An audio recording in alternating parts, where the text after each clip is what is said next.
الحمد لله وكفى وسلام على عباده الذين اصطفى أما بعد أعوذ بالله من الشيطان الرجيم بسم الله الرحمن الرحيم والله ولي المؤمنين سبحان ربك رب العزة عما يصفون وسلام على المرسلين والحمد لله رب العالمين اللهم صل على سيدنا محمد وعلى آل سيدنا محمد وبارک وسلم۔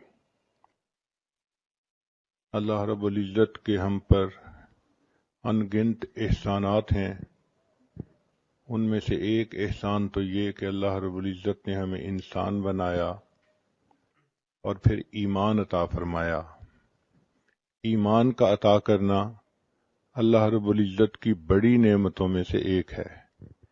پھر رب کریم نے ہمیں نبی علیہ الصلوۃ والسلام کی امت میں پیدا فرمایا۔ یہ وہ سعادت ہے جس کو حاصل کرنے کے لیے پہلی امتوں کے انبیاء دعائیں کرتے تھے۔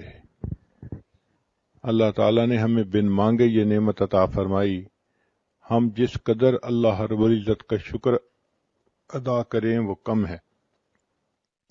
پھر اللہ رب العزت نے ہمیں صحت سلامتی والا جسم عطا کیا۔ وہ بھی لوگ ہوتے ہیں جو ماں کے پیٹ سے جب پیدا ہوتے ہیں تو ان کی بینائی نہیں ہوتی۔ یہ بینائی والی نعمت کتنی قیمتی ہے جو اللہ تعالیٰ نے بن مانگے عطا فرمائی۔ ہمارے ایک حافظ تھے، حفظ مکمل کیا تو وہ ملنے کے لیے آئے، اور جب آئے تو کہنے لگے حضرت آج میں آپ سے ایک دعا کروانے کے لیے آیا ہوں۔ میں نے مسکرا کے کہا کہ حافظ صاحب آپ ماشاءاللہ جوان العمر ہیں، حفظ مکمل ہو گیا، اب آپ چاہتے ہوں گے کہ میری شادی کی دعا کر دیں۔ تو جب میں نے یہ کہا تو حافظ صاحب کی آنکھ سے آنسو آ گئے۔ میں بھی بہت سیریس ہوا۔ میں نے پوچھا حافظ صاحب کیا ہوا؟ کہنے لگے حضرت دعا یہ کروانا چاہتا ہوں کہ جس ہستی کو میں اپنی ماں کہتا ہوں آج تک میں اس کا چہرہ نہیں دیکھ سکا، آپ میرے لیے دعا کر دیں کہ اللہ مجھے ایک مرتبہ بینائی دے دے، میں ماں کا چہرہ تو دیکھ سکوں۔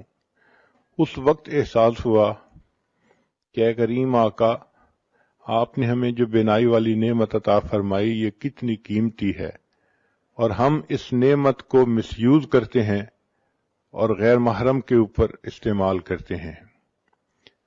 کتنے لوگ ہیں جو ماں کے پیٹ سے پیدا ہوتے ہیں اور وہ بچے بہرے ہوتے ہیں، وہ سن نہیں سکتے، اشاروں میں باتیں کرتے ہیں، اور جو بچہ بچپن سے بہرا ہو عام طور پہ وہ گنگا بھی ہوتا ہے، چونکہ وہ سن نہیں سکتا تو اس کی ویکیبلری نہیں ہوتی، وہ بول بھی نہیں سکتا۔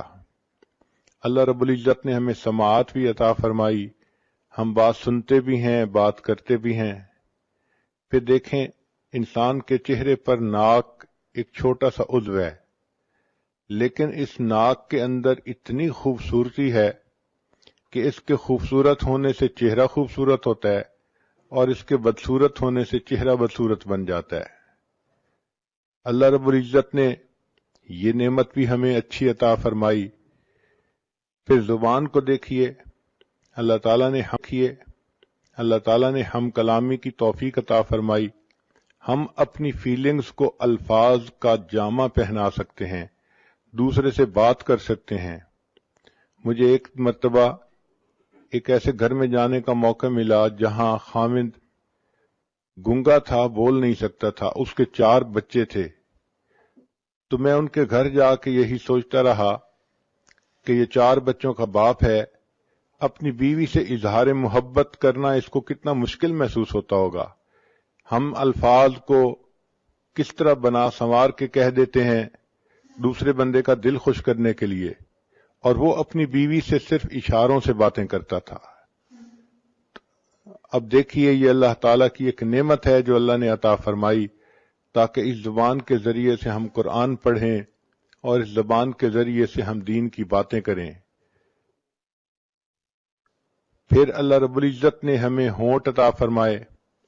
یہ ہونٹ دیکھنے میں چھوٹے سے ہوتے ہیں مگر ان کے اوپر انسان کی خوبصورتی کا انحصار ہوتا ہے۔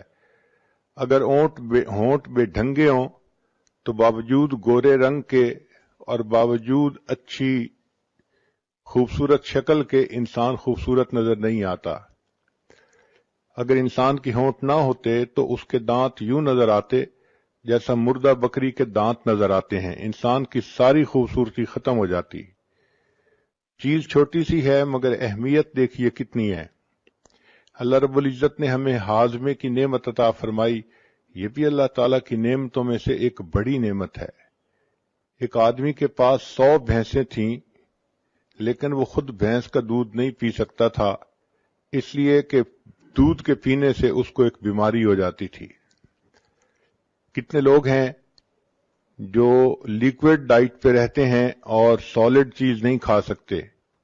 ایک مرتبہ ایک عورت نے مجھے فون کیا، حضرت میرے لیے دعا کریں، میرے معدے میں السر ہے، میں سارے مہمانوں کے لیے اچھے اچھے کھانے بناتی ہوں مگر پچھلے 7 سال سے میں صرف لیکوڈ پہ گزارا کر رہی ہوں، ایک لقمہ بھی میرے منہ میں نہیں گیا۔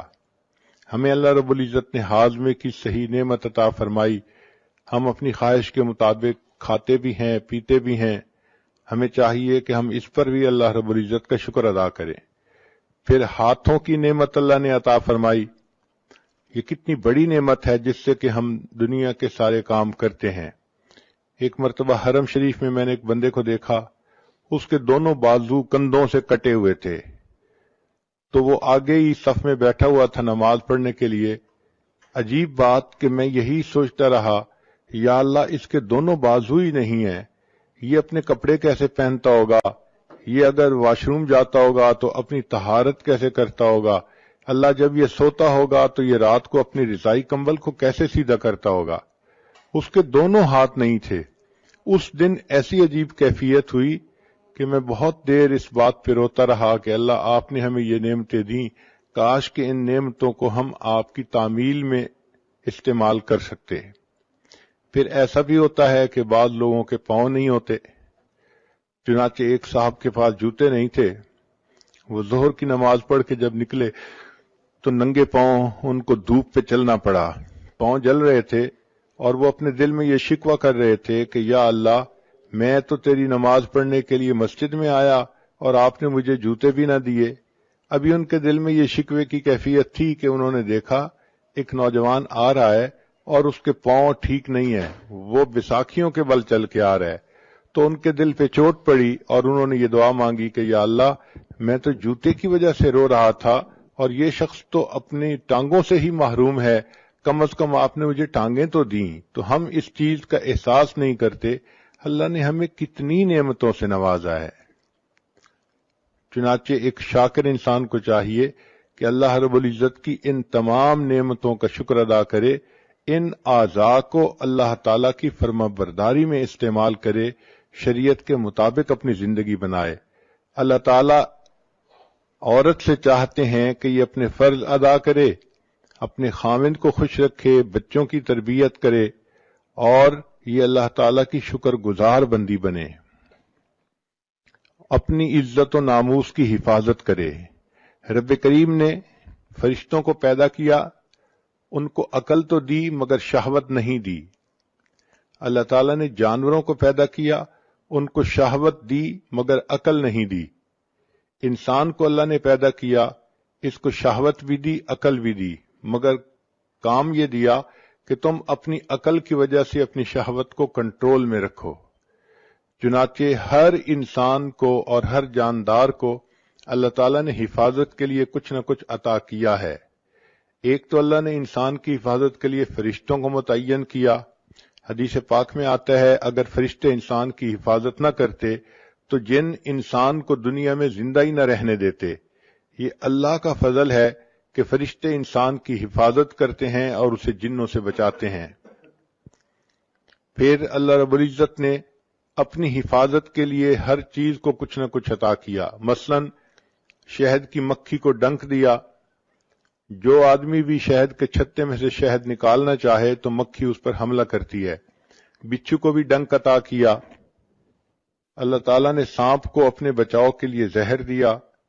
اللہ تعالیٰ نے شیر کو دانت دیے، اسی طرح ہپو کو بھی اللہ نے دانت عطا فرمائے۔ بکرے کو اللہ تعالیٰ نے سینگ عطا فرمائے، کوئی بکرے کے قریب جائے تو وہ سینگ سے اس کا مقابلہ کرتا ہے۔ بعض جانوروں کو اللہ تعالیٰ نے دم عطا کی، ہاتھی کو اللہ تعالیٰ نے سونڈ عطا کی، اونٹ کو اللہ تعالیٰ نے پاؤں کی مضبوطی عطا کی۔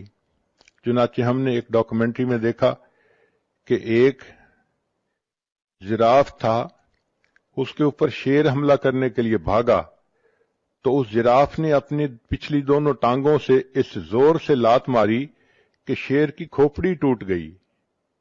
تو اللہ تعالیٰ نے اپنی حفاظت کے لیے ہر چیز کو کچھ نہ کچھ دیا ہے۔ اسی طرح گدھے کے قریب جائیں تو وہ بھی لات مارتا ہے اپنی حفاظت کی خاطر۔ کسی کو اللہ تعالیٰ نے کانٹے عطا کیے، چنانچہ ایک جانور ہے جس کے جسم پر لمبے لمبے کانٹے ہوتے ہیں، اس کو کوئی بھی نقصان دینے والی چیز آئے تو وہ کانٹے اس طرح پھیلا لیتا ہے کہ کوئی اس کو نقصان پہنچا ہی نہیں سکتا۔ کچھوے کو اللہ تعالیٰ نے ایک ہڈی عطا کی جو اس کے پورے جسم کے اوپر ہوتی ہے، جب وہ خطرہ محسوس کرتا ہے تو اس ہڈی کے نیچے چھپ جاتا ہے۔ اللہ تعالیٰ نے مچھلی کو سیلانیت عطا فرمائی، چنانچہ مجھے آج بھی یاد ہے کہ 5ویں کلاس کا طالب علم تھا تو میرے بھائی مجھے ایک مرتبہ دریا پر لے گئے، وہاں لوگ مچھلی پکڑ رہے تھے تو میرا بھی جی چاہا کہ میں مچھلی پکڑوں۔ چنانچہ ایک صاحب نے مچھلی پکڑی، کافی مناسب بڑی تھی، تو اس نے کہا کہ اچھا تم اسے پکڑ لو۔ جب میں نے اسے ہاتھ میں پکڑا تو مچھلی ہلی اور پانی میں چلی گئی، مجھے پتہ بھی نہیں چلا۔ پتہ چلا کہ وہ اتنی سلپری تھی کہ اس کو پکڑنے کے لیے ذرا ٹیکنیک چاہیے تھی، اور مجھے چونکہ پتہ نہیں تھا میں نے اسے نرمی سے پکڑا تو وہ ہاتھ سے نکل گئی۔ مچھلی کی طرح ہاتھ سے نکل جانا یہ ایک ضرب المثل بن گئی ہے۔ اسی طرح ایک مچھلی ایسی بھی ہے کہ جو اپنی حفاظت کے لیے بجلی کا جھٹکا مارتی ہے۔ ہم نے ایک ایکویریم میں دیکھا امریکہ میں کہ ایک ایسی مچھلی تھی کہ جب وہ ہلتی تھی تو 440 وولٹ کا کرنٹ پیدا ہوتا تھا۔ انہوں نے ایک بلب لگایا ہوا تھا تو وہ بلب جلتا تھا اور پتہ چلتا تھا کہ اس مچھلی کے ہلنے سے برقی رو پیدا ہو رہی ہے۔ ایک مچھلی کو اللہ تعالیٰ نے ڈنک والی دم عطا فرمائی، چنانچہ جو اس کے قریب آتا ہے اس کو وہ ڈنک لگاتی ہے اور بندہ مر جاتا ہے۔ اللہ تعالیٰ نے چوہے کو دن میں اور رات میں دیکھنے کے لیے نظر عطا فرمائی تاکہ یہ بلی سے ہر وقت بچ سکے۔ چھچھوندر، اس کو اللہ تعالیٰ نے بچنے کے لیے بدبو عطا کی، چنانچہ اس کے اندر بدبو اتنی ہوتی ہے کوئی اس کے قریب رہنا بھی پسوا۔ کہنے لگا جی کہ اس کی وجہ سے میرے ہاتھ گیلے ہو گئے، تو پتہ چلا کہ مینڈک کا یہ ٹرک ہے کہ جو کوئی بندہ اس کو پکڑتا ہے وہ پیشاب کر دیتا ہے اور بندہ اس کو پھر کنفیوز ہو کے چھوڑ دیتا ہے۔ تو ہر کسی کو اللہ نے اپنی حفاظت کے لیے کچھ نہ کچھ عطا کیا۔ عورت کو اللہ نے اپنی حفاظت کے لیے عقل عطا کی، چنانچہ عورت کو چاہیے کہ وہ اپنی عقل کی وجہ سے سوچے اور اپنی جان اور اپنی عزت آبرو کی حفاظت کرے۔ یہ عقل ایک ڈھال ہے جو انسان کی عزت آبرو کو بچا لیتی ہے۔ جو لڑکیاں عقل استعمال نہیں کرتی وہ بڑی جلدی غیر محرم بندوں کے سامنے شکار بن جاتی ہیں اور ان کا وکٹم بن جاتی ہیں۔ اللہ رب العزت نے عورت کو بہت خوبی دی ہے، کوئی مرد اس سے بات کرے اس کو بہت جلدی پتہ چلتا ہے کہ یہ کس اسٹیشن سے بول رہا ہے یا کس نیت سے بات کر رہا ہے۔ یہ سمجھ اور فہم عطا کرنے کا مقصد یہی تھا کہ چونکہ اس نے اپنی عزت و ناموس کی حفاظت کرنی تھی تو اللہ تعالیٰ نے اس کو اس معاملے میں بہت زیادہ فہیم بنایا کہ اس کو پتہ چل جاتا ہے کہ یہ غیر مرد مجھ سے کیا چاہتا ہے۔ اس لیے فرمایا کہ تم غیر مرد سے بات کرنے کا موقع پیش بھی آ جائے تو تم ذرا روکھے انداز میں بات کرو، آواز میں لوچ پیدا نہ کرو، ڈھیلی سریلی آواز بنا کے بات نہ کرو۔ فَيَطْمَعَ الَّذِي فِي قَلْبِهِ مَرَضٌ، ورنہ طمع کرے گا وہ بندہ جس کے دل کے اندر مرض ہوگی۔ آج کل یونیورسٹیوں کی بچیاں یونیورسٹی میں جاتی ہیں، سروں پہ دوپٹے بھی نہیں ہوتے، خوشبوئیں لگائی ہوتی ہیں اور کپڑے بھی ٹائٹ پہنے ہوتے ہیں، اور وہ یہ سمجھتی ہیں کہ اس طرح ہم دوسروں کو بہت خوبصورت نظر آتی ہیں، اور وہ یہ نہیں سمجھتی کہ اس طرح جو غیر محرم مرد ہیں وہ ہمارے بارے میں کتنی بری سوچ دل میں رکھتے ہیں، اور ہیلے بہانے بنا بنا کے وہ عورتوں کو اپنے دام میں گرفتار کرتے ہیں۔ تو عقل انسان استعمال کرے تو اس کے ذریعے سے اپنی شہوت کو کنٹرول کر سکتا ہے۔ رب کریم نے انسان کو یہ نعمت عطا فرمائی تاکہ اس کی وجہ سے اس کی عزت و آبرو کی حفاظت رہے۔ لہذا اب کوئی مرد گناہ کی دعوت کس طرح سے دے، مسکرا مسکرا کے دے یا میسیجز لکھے یا باتیں کرے، تو ایسی کسی چیز کی طرف التفات ہی نہیں کرنا چاہیے۔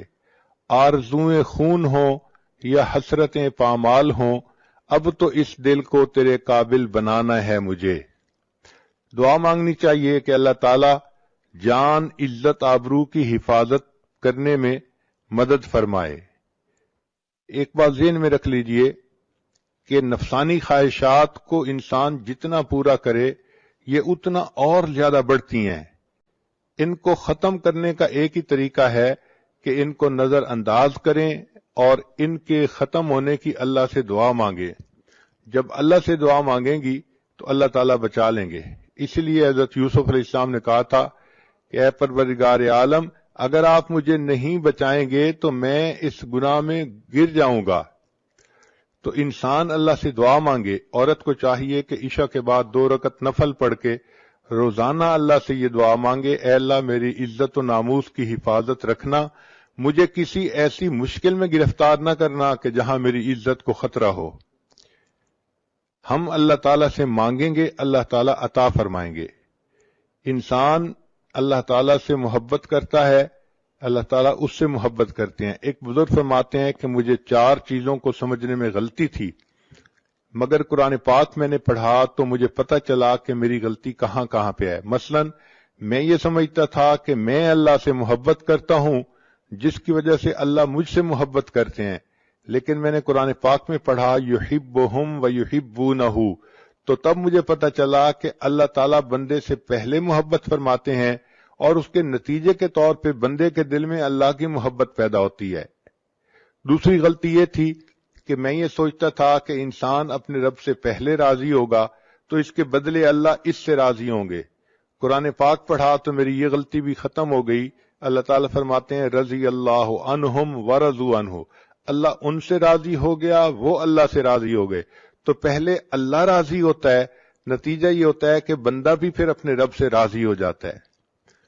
پھر ایک بات کہ انسان وہ فرماتے ہیں کہ میں یہ سمجھتا تھا کہ میں اللہ کو پہلے یاد کرتا ہوں پھر اللہ مجھے یاد کرتے ہیں، لیکن قرآن پاک پڑھا تو بتایا وما توفیقی الا باللہ، کہ میری توفیق تو اللہ ہی کی۔ تو ہم جو اللہ کو یاد کرتے ہیں تو اللہ پہلے یاد کرتا ہے، وہ توفیق دیتا ہے، تب ہم اللہ کو یاد کرتے ہیں۔ اس لیے ایک حدیث پاک میں آتا ہے کہ انسان کو اللہ تعالیٰ دن میں جو نعمتیں عطا فرماتے ہیں اس میں سب سے بہتر توفیق یہ ہوتی ہے کہ انسان کو اللہ اپنی یاد کی توفیق عطا فرما دے۔ چوتھی چیز جو فرماتے تھے کہ میری غلط فہمی تھی کہ میں سمجھتا تھا کہ میں توبہ پہلے کرتا ہوں پھر اللہ میری توبہ کو قبول کرتے ہیں۔ جب قرآن پاک پڑھا تو اس میں بتایا گیا ثم تاب علیہم لیتوبوا، اللہ کی رحمت پہلے متوجہ ہوتی ہے پھر انسان کو توبہ کی توفیق ملتی ہے۔ تو یہ ذہن میں رکھیے کہ اللہ کی رحمت کی نظر پہلے ہوتی ہے، اللہ تعالیٰ بندے کو اپنائیت کی نظر سے پہلے دیکھتے ہیں پھر اس کو توبہ کی توفیق ملتی ہے۔ اس اجتماع میں آنے کا بنیادی مقصد یہی ہے کہ ہم زندگی کے پچھلے گناہوں سے سچی پکی توبہ کر لیں اور آئندہ اللہ کی بارگاہ میں فرما بردار بن کر زندگی گزارنے کا ارادہ کریں۔ اللہ تعالیٰ کی طرف سے رحمت کی نظر ہوگی، ہماری طرف سے نیک بن کر رہنے کا ارادہ ہوگا، تو یہ محبت کا تعلق جڑ جائے گا۔ دونوں جانب سے اشارے ہو چکے، تم ہمارے ہم تمہارے ہو چکے۔ محبت کہتے ہیں دل کا کسی کے ساتھ اتنا مشغول ہو جانا کہ دوسروں کی طرف انسان کا دھیان ہی نہ رہے، اس کیفیت کو محبت کہتے ہیں۔ کوئی دل میں اتنا سما جاتا ہے کہ اس دل میں کسی دوسرے کے لیے جگہ ہی نہیں رہتی، اور اس کی علامات یہ ہے کہ محبوب کی فرما برداری کرتا ہے اور اس کی بات ماننے میں انسان کو مزہ آتا ہے۔ ان المحب لما یحب مطیع، محب جس سے محبت کرتا ہے اس کا مطیع ہوتا ہے، اور پھر اس کی صفات کو انسان اپنا کر خوش ہوتا ہے۔ بندے کو چاہیے اپنے اللہ سے محبت کرے اور اپنے اندر اللہ تعالیٰ کی صفات کو پیدا کرے۔ چنانچہ حدیث پاک میں فرمایا تخلقوا باخلاق اللہ، تم اللہ تعالیٰ کے اخلاق کو اپناؤ۔ اللہ تعالیٰ پردہ ڈالنے والے ہیں، تم بھی بندوں کے لیے پردہ ڈالنے والے بن کر رہو۔ اللہ تعالیٰ جلدی غلطیوں کو معاف فرما دیتے ہیں، تم بھی دوسروں کی غلطیوں کو جلدی معاف کرو۔ اللہ تعالیٰ رحیم و کریم ہے، تم بھی رحیم و کریم بن کر رہو، دوسروں کے لیے عفو درگزر کا معاملہ کرو۔ اللہ تعالیٰ حلیم ہے، تم بھی اپنے اندر حلم پیدا کرو۔ اور یہ بھی سوچئے کہ ہم اللہ سے محبت بعد میں کرتے ہیں، پہلے اللہ تعالیٰ ہم سے محبت کرتے ہیں۔ حدیث پاک میں ہے، حدیث قدسی، یا ابن آدم انی لک محب، اے آدم کے بیٹے میں تم سے محبت کرتا ہوں۔ تو اللہ تعالیٰ بندے سے محبت پہلے کرتے ہیں، پھر اس کے بعد بندے کو اللہ سے محبت کی توفیق نصیب ہوتی ہے۔ اللہ تعالیٰ اتنے احسانات کرتے ہیں بندے پر، ہمیں تو ان کا پتہ بھی نہیں چلتا کہ کیسے ہیں، پھر اس کے بعد بندے کو اللہ سے محبت کی توفیق نصیب ہوتی ہے۔ اللہ تعالیٰ اتنے احسانات کرتے ہیں بندے پر، ہمیں تو ان کا پتہ بھی نہیں چلتا کہ کیسے کیسے احسانات ہیں۔ مثال کے طور پہ اللہ تعالیٰ بندے کے رازق ہیں، تو اللہ تعالیٰ وقت کے ساتھ ساتھ بندے کے رزق کے دروازے بڑھاتے چلے جاتے ہیں۔ ایک علمی نکتہ ہے، بچیاں اس پوائنٹ کو نوٹ کریں کہ دیکھیں جب بچہ اس دنیا میں پیدا ہونا ہوتا ہے تو ماں کے پیٹ میں اس کے رزق کا ایک دروازہ ہوتا ہے، وہ ایک تعلق جو ماں کے جسم کے ساتھ بچے کے جسم کا ہے، وہ ایک آنت ہوتی ہے جس کے ذریعے سے خون اس بچے کو مل رہا ہوتا ہے، غذا مل رہی ہوتی ہے، اور بچہ اسی کے ذریعے سے ماں کے پیٹ میں پل رہا ہوتا ہے۔ تو گویا ماں کے پیٹ میں انسان کے لیے رزق کا ایک دروازہ تھا، پھر جب وہ بچہ اس دنیا میں پیدا ہو گیا، اب اللہ تعالیٰ نے دو دروازے بنا دیے، ماں کے سینے میں دو پستان بنا دیے۔ پہلے ایک جگہ سے رزق ملتا تھا، اب دو جگہ سے رزق ملنا شروع ہو گیا اس دنیا میں آنے کے بعد۔ پھر بچہ تھا، ماں کا دودھ پیتا تھا، جب بچہ بڑا ہو گیا اور ماں کے دودھ کے علاوہ اب باقی چیزیں کھانے لگ گیا، اللہ تعالیٰ نے اس کے لیے رزق کے چار دروازے کھول دیے۔ ایک دروازہ لحمیات کا یعنی گوشت کا، ایک اجناس کا یعنی گندم روٹی چاول وغیرہ کا، اور ایک مشروبات کا کہ اللہ تعالیٰ نے انسان کے لیے وہ بھی اسرا، اور ایک ثمرات کا یعنی پھلوں کا۔ تو یہ چار طرح کا رزق انسان کو جوانی میں ملتا ہے۔ ماں کے پیٹ میں ایک راستہ تھا، جب پیدا ہوا اور بچہ تھا تو سینے سے دو راستے بن گئے، پھر جب بڑا ہوا تو اللہ نے چار راستے بنا دیے، اور اگر یہ نیکی کی زندگی گزار کے اس دنیا سے جائے گا تو جنت کے 8 دروازے کھلیں گے، یعنی 8 راستے رزق کے جنت میں اس کو مل جائیں گے۔ تو دیکھیے وقت کے ساتھ ساتھ اللہ تعالیٰ کس قدر اپنی نعمتیں اس بندے پر بڑھاتے چلے جاتے ہیں۔ بندے کو چاہیے کہ اپنے اللہ کا فرما بردار بن کر زندگی گزارے۔ اللہ تعالیٰ بہت رحیم و کریم ہے، وہ بندے کو اپنی نعمتوں میں خوش دیکھنا چاہتے ہیں، اپنے بندے کو محروم دیکھنا پسند نہیں کرتے۔ امام غزالی رحمۃ اللہ علیہ نے لکھا ہے کہ جب بندہ کوئی گناہ کرتا ہے تو اللہ تعالیٰ کی زمین چیختی ہے اور پکارتی ہے کہ اے اللہ اگر آپ مجھے اجازت دیں تو میں اس بندے کو نگل جاؤں۔ اللہ تعالیٰ فرماتے ہیں اگر تم نے میرے بندے کو پیدا کیا ہے تو تم اس کو پکڑ لو، اور اگر میں نے پیدا کیا ہے تو میرے اور اس بندے کے درمیان دخل مت دو۔ ان اتانی نہارن قبلتہ، اگر یہ بندہ دن میں میرے پاس توبہ کے لیے آئے گا میں اس کو قبول کر لوں گا، وَإِنْ أَتَانِي لَيْلًا قَبِلْتُهُ، اور اگر یہ میرے پاس رات میں آئے گا توبہ کرنے تب بھی میں قبول کر لوں گا۔ لَوَجَدُ اللَّهَ تَوَّابًا رَحِيمًا، یہ اپنے رب کو تواب اور رحیم پائے گا۔ تو اللہ تعالیٰ بندے کو عذاب دینا پسند نہیں فرماتے، صرف اس وقت عذاب دیتے ہیں جب بندہ سرکشی کرتا ہے۔ قرآن مجید میں اللہ تعالیٰ فرماتے ہیں بلا من کسب سیئۃ واحاطت بہ خطیئتہ فاولئک اصحاب النار، جس کسی نے گناہ کیا اور اس کی خطاؤں نے اس کا احاطہ کر لیا۔ اس کا مطلب یہ ہے کہ چھوٹی موٹی غلطی پہ اللہ تعالیٰ بندے کو رسوا نہیں کرتے، جب بندہ غلطیوں میں گھیر جاتا ہے اور 24 گھنٹے وہ غلطیوں ہی کے جو ہے نا اعمال کرتا رہتا ہے، اللہ فرماتے ہیں فَأُولَئِكَ أَصْحَابُ النَّارِ، یہ ہیں آگ میں جلنے والے لوگ۔ چنانچہ ہمیں چاہیے کہ ہم دنیا میں اپنے گناہوں کی اللہ تعالیٰ سے معافی مانگ لیں. قیامت کا دن ایسا دن ہوگا کہ جب ماں بھی کوئی ایک نیکی نہیں دے گی. ایک حدیث پاک ذرا توجہ کے ساتھ سنیے. قیامت کے دن ایک بندہ ہوگا جس کو اللہ کے سامنے پیش کیا جائے گا اور اس کے نام اعمال میں نیکیاں بھی ہوں گی، گناہ بھی ہوں گے، مگر اس کی ایک نیکی کم ہوگی، ایک گناہ زیادہ ہوگا. رب کریم فرمائیں گے اے میرے بندے، اگر تیرے پاس ایک نیکی اور ہوتی تو تیری نیکیاں اور گناہ برابر ہو جاتے، پھر میں اپنی رحمت سے تمہیں جنت بھیج دیتا. اب چونکہ تمہاری ایک نیکی کم ہے لہذا تم ایک نیکی کہیں سے لے کر آؤ. وہ بچہ، وہ نوجوان بڑے خوشی خوشی اپنے ماں باپ کی طرف جائے گا، اپنی ماں سے نیکی مانگے گا. ماں کہے گی کہ نہیں، میں نیکی ایک بھی نہیں دے سکتی. وہ بچہ کہے گا کہ دیکھیں میں جہنم میں چلا جاؤں گا، میرے اوپر رحم کھائیے، اور آپ کے پاس تو نیکیاں زیادہ ہیں. ماں کہے گی اگرچہ نیکیاں زیادہ ہیں لیکن میں تمہیں اس وقت ایک نیکی بھی نہیں دے سکتی. پھر وہ بندہ اپنی بیوی سے نیکی مانگے گا، بیوی بھی انکار کر دے گی. پھر اپنے بھائی سے مانگے گا، وہ بھی انکار کر دے گا. یوم یفر المرء من اخیہ و امہ و ابی و صاحبتہ و بنی، بیٹا بھی انکار کر دے گا.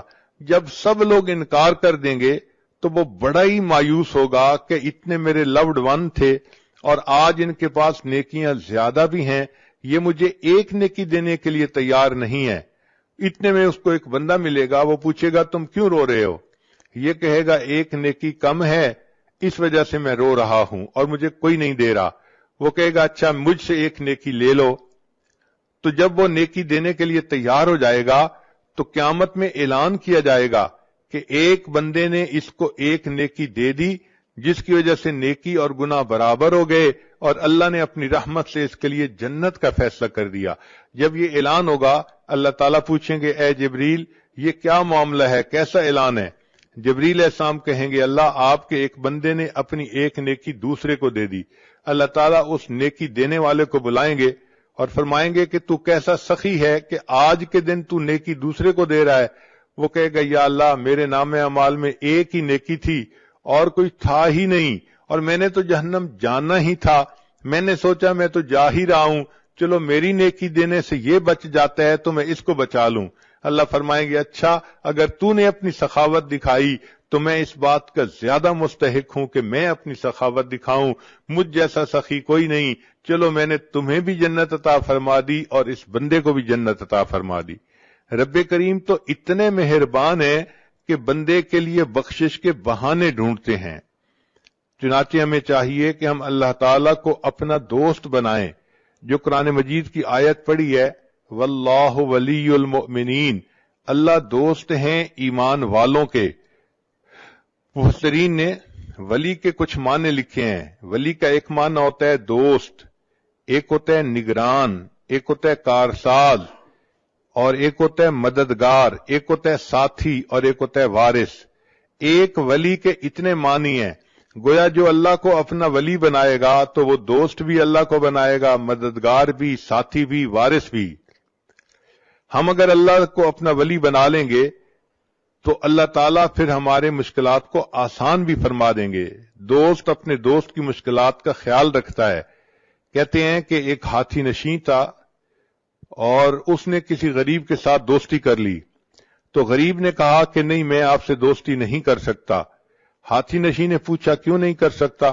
اس نے کہا کہ اس لیے کہ میرا گھر چھوٹا سا ہے، تو ہاتھی پہ چڑھ کے آئے گا تو میرے گھر میں تو داخل بھی نہیں ہو سکتا.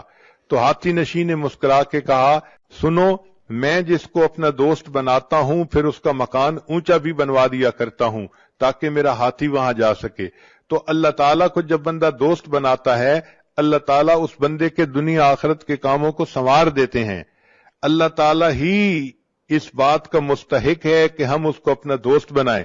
نوجوان بچیاں یہ بات ذہن میں بٹھا لیں. ان کے ذہنوں میں یہ ہوتا ہے میرا کوئی دوست نہیں، میں اکیلی ہوں، میں تنہا ہوں، میں مس کرتی ہوں. بھئی دیکھیے اللہ کو دوست بنائیے. جب اللہ کو دوست بنائیں گی تو پھر کسی کو مس کرنے کی ضرورت بھی نہیں ہوگی. ہوا معکم اینما کنتم، وہ پروردگار تمہارے ساتھ ہوگا تم جہاں کہیں بھی ہوگے. اور جتنا اللہ تعالیٰ وفا کرتے ہیں اتنا کوئی دوسرا وفا نہیں کر سکتا. اس لیے مخلوق کو دوست بنائیں گی تو مخلوق سے بے وفائی دیکھیں گی. مخلوق مطلب کی ہوتی ہے، مطلب نکلا اور تو کون اور میں کون ناواقف ہو جاتے ہیں.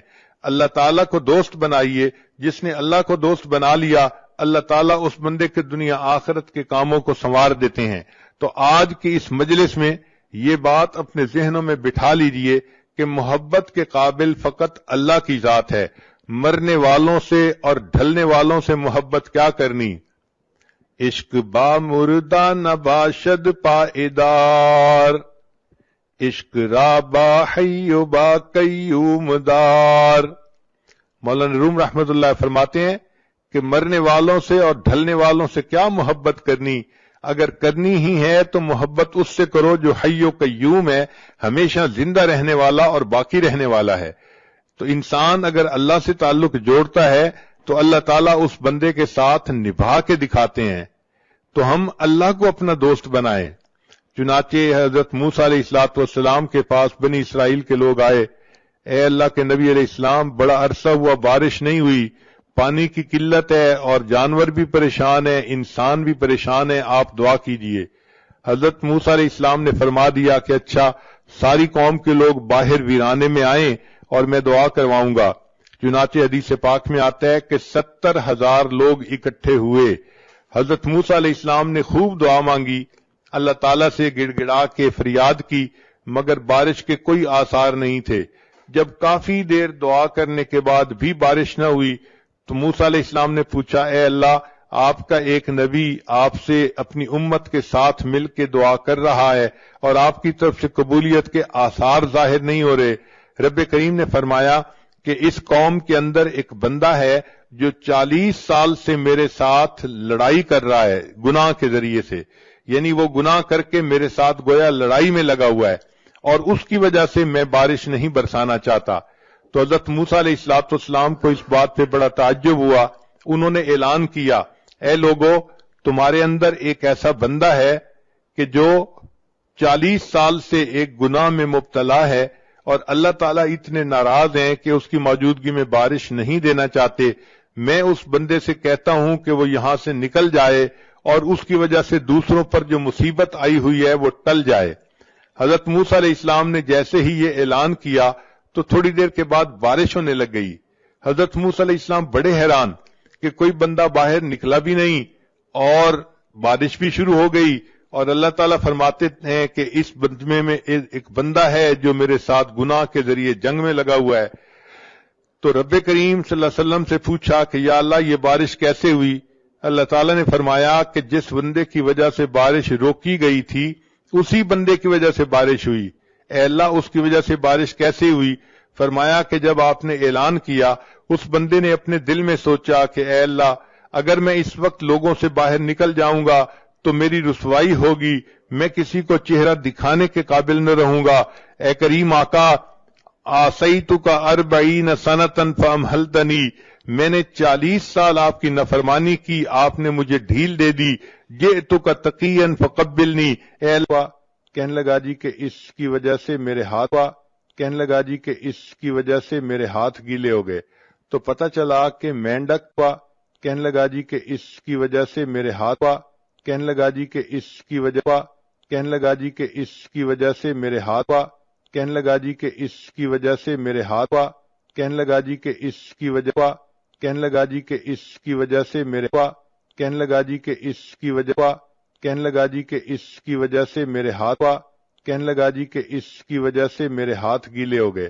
تو پتہ چلا کہ مینڈک کہنے لگا جی کہ اس کی وجہ سے میرے ہاتھ کہنے لگا جی کہ اس کی وجہ کہنے لگا جی کہ اس کی وجہ کہنے لگا جی کہ اس کی وجہ سے میرے ہاتھ کہنے لگا جی کہ اس کی وجہ سے میرے ہاتھ کہنے لگا جی کہ اس کی وجہ سے میرے کہنے لگا جی کہ اس کی وجہ سے میرے ہاتھ کہنے لگا جی کہ اس کی وجہ سے اتنے اس کے خزانے تھے، گوڈاؤن تھے. چنانچہ جب بنی اسرائیل پر زکوٰۃ کا حکم آیا تو حضرت موسیٰ علیہ السلام نے اعلان فرمایا کہ زکوٰۃ ادا کی جائے. قارون کو کہا کہ وہ بھی زکوٰۃ دے. قارون اس بات پہ بہت زیادہ غصے میں آ گیا کہ مال میرا ہے اور میں موسیٰ علیہ السلام کے کہنے پر لوگوں میں کیوں لٹا دوں. اب غصے کی وجہ سے وہ چاہتا تھا کہ میں کوئی ایسا کام کروں کہ مجھے زکوٰۃ نہ دینی پڑے. اپنے دوستوں میں بیٹھ کے اس نے مشورہ کیا.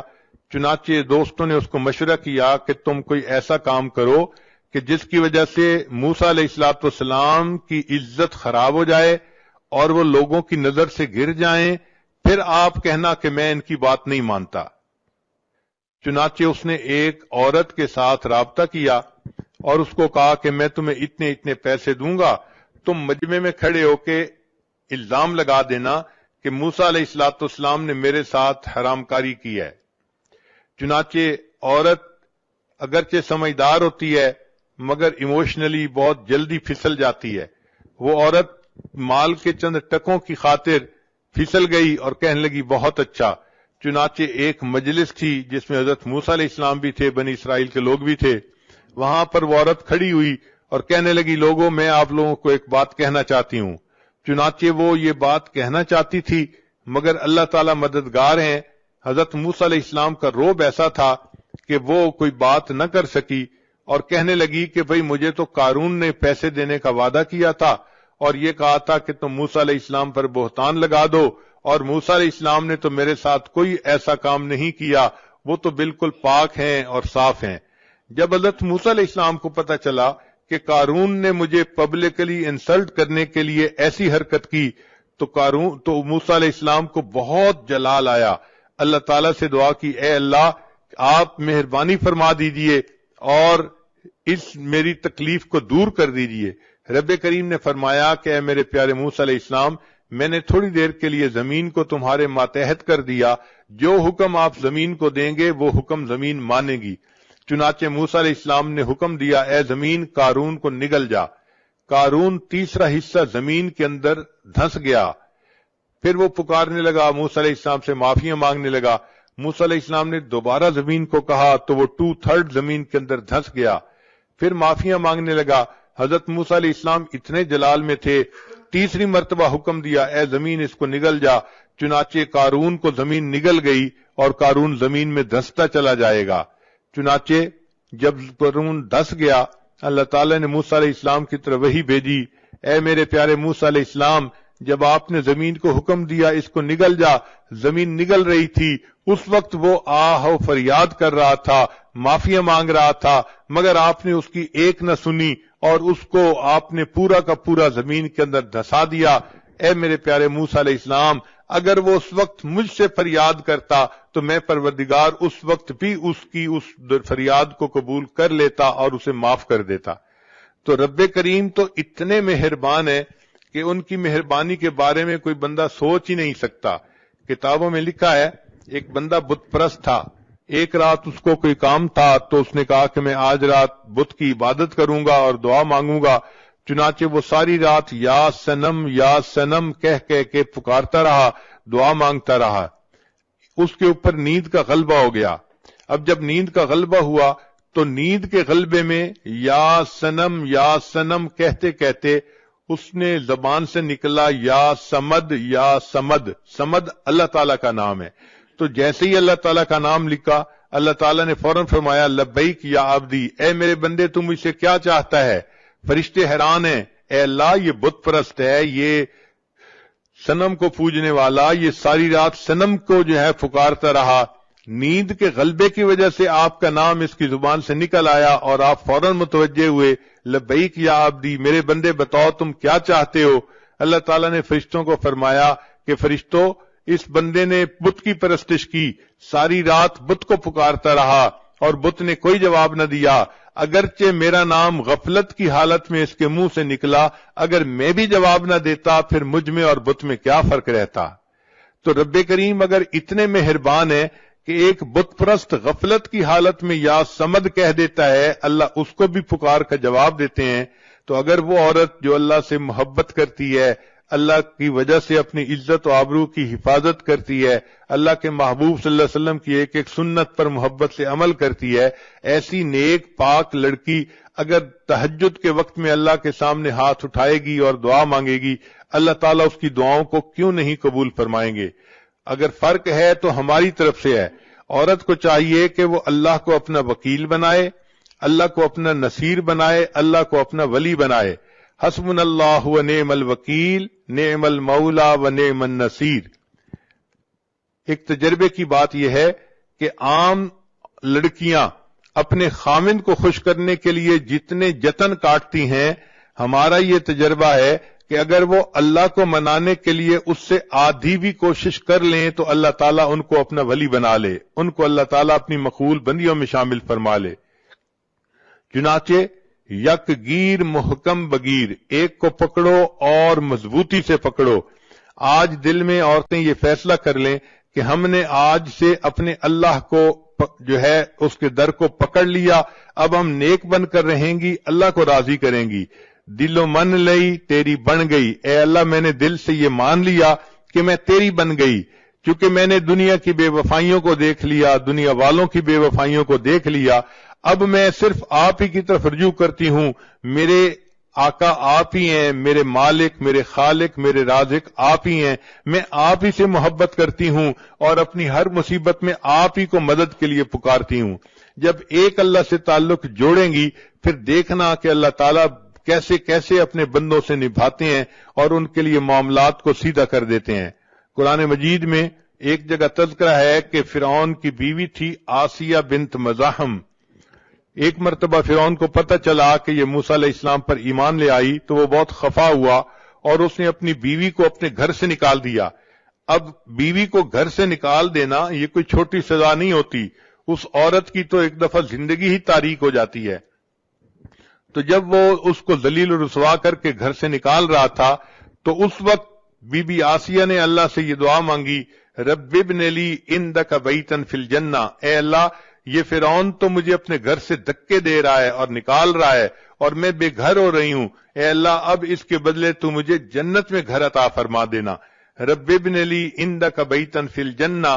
تو جب اس نے یہ دعا مانگی اللہ تعالیٰ نے دعا کو بھی قبول کر لیا اور اس کا تذکرہ قرآن مجید میں بھی کر دیا۔ آج بھی عورتیں یہ آیات پڑھتی ہیں قرآن پاک میں کہ ایک بندی نے دعا مانگی تھی، اللہ نے اس کو اس کے بدلے جنت میں گھر کا وعدہ فرما دیا تھا۔ تو دیکھیں اللہ تعالیٰ اپنی بندیوں کی فریادوں کو کیسے سنتے ہیں اور اس کو کیسے پورا کرتے ہیں۔ ایک اور خاتون تھی جو نبی علیہ السلام کی صحابیہ تھی، ان کا نام تھا خولہ بنت ثعلبہ۔ یہ بڑھاپے کی عمر کو پہنچ گئی تھیں اور بڑھاپے کی عمر میں مرد جو ہے وہ بہت غصے میں جلدی آ جاتا ہے اور بات بات پہ غصہ کرتا ہے، حتیٰ کہ ہوا کو بھی گالیاں نکالتا ہے۔ چنانچہ کوئی بات ہوئی تو خامن نے غصے میں اس کو کہہ دیا کہ تو میرے لیے اس طرح ہے جیسے میری ماں ہوتی ہے۔ اب اس زمانے میں جب کسی کو یہ الفاظ کہہ دیے جاتے تھے تو عورت حرام ہو جاتی تھی اپنے خامن پر ان الفاظ کے کہنے سے۔ چنانچہ جب اس نے یہ الفاظ کہہ دیے تو خولہ بنت ثعلبہ پریشان ہو گئی کہ میرے خامن نے تو مجھے طلاق دے دی۔ اس نے سوچا چلو میں جاتی ہوں اور جا کر ہائی کورٹ میں اپیل کرتی ہوں۔ وہ نبی علیہ السلام کی خدمت میں حاضر ہوئی اور عرض کیا کہ اے اللہ کے حبیب صلی اللہ علیہ وسلم، میں اپنے خامن سے محبت کرتی ہوں، خامن مجھ سے محبت کرتا ہے، پتہ نہیں اس کو کیا ہوا، غصے میں آ کے اس نے مجھے یہ کہہ دیا کہ تو میرے لیے میری ماں کی مانند ہے۔ تو اب بتائیں کہ کیا میں اس کے لیے حرام ہو چکی ہوں یا نہیں؟ نبی علیہ السلام نے فرمایا کہ ہاں، جو اوپر توریت کے احکام آ رہے ہیں ان کے حساب سے تم اس پر حرام ہو چکی ہو۔ وہ چاہتی تھی کہ نبی علیہ السلام اس کو ویو آف کر دیں اور بتا دیں کہ نہیں تم حرام نہیں ہوئی۔ اس نے دوبارہ کہا اے اللہ کے حبیب صلی اللہ علیہ وسلم، اب میں بوڑھی ہو گئی ہوں، اگر وہ مجھے طلاق دے گا تو کوئی بندہ مجھ سے شادی کرنا بھی پسند نہیں کرے گا، اور پھر میرے بچے ہیں، میں ان بچوں کو کہاں لے کے جاؤں گی؟ اگر خامند کے پاس چھوڑوں تو بچے بگڑ جائیں گے، اپنے پاس رکھوں تو میں بچوں کو سپورٹ نہیں کر سکتی۔ اے اللہ کے حبیب صلی اللہ علیہ وسلم، میرا کیا بنے گا؟ میں کیسے زندگی گزاروں گی؟ اس نے جب 2-3 دفعہ انسسٹ کیا تو اللہ کے حبیب صلی اللہ علیہ وسلم نے اسے صاف کہہ دیا کہ اب تم اپنے خامند کے لیے حرام ہو چکی ہو، اس لیے اب تم اس کے ساتھ دوبارہ نہیں جڑ سکتی۔ جب نبی علیہ السلام نے بھی جواب دے دیا، اس وقت خولہ بنت ثعلبہ نے دل میں سوچا کہ ہائی کورٹ کا فیصلہ بھی میرے خلاف آ گیا ہے، اب مجھے سپریم کورٹ کی طرف رجوع کرنا پڑے گا۔ لہذا وہیں صحن میں کھڑے کھڑے عائشہ صدیقہ عنہا فرماتی ہیں اس نے اللہ کو پکارنا شروع کر دیا، اے پروردگار میں بوڑھی ہوں، نہ میرے پاس جوانی رہی نہ حسن رہا، کوئی مجھ سے شادی کرنے والا نہیں، اگر اس نے مجھے طلاق دے دی، میرے چھوٹے چھوٹے بچے ہیں، اے اللہ ان بچوں کو کون سپورٹ کرے گا، اور اگر وہ بچے میں اس کو دے دوں تو بچے بگڑ جائیں گے، ان کو ماں کی محبت نہیں ملے گی، اے اللہ میں اپنا غم کس کو بیان کروں، تو میری مدد فرما۔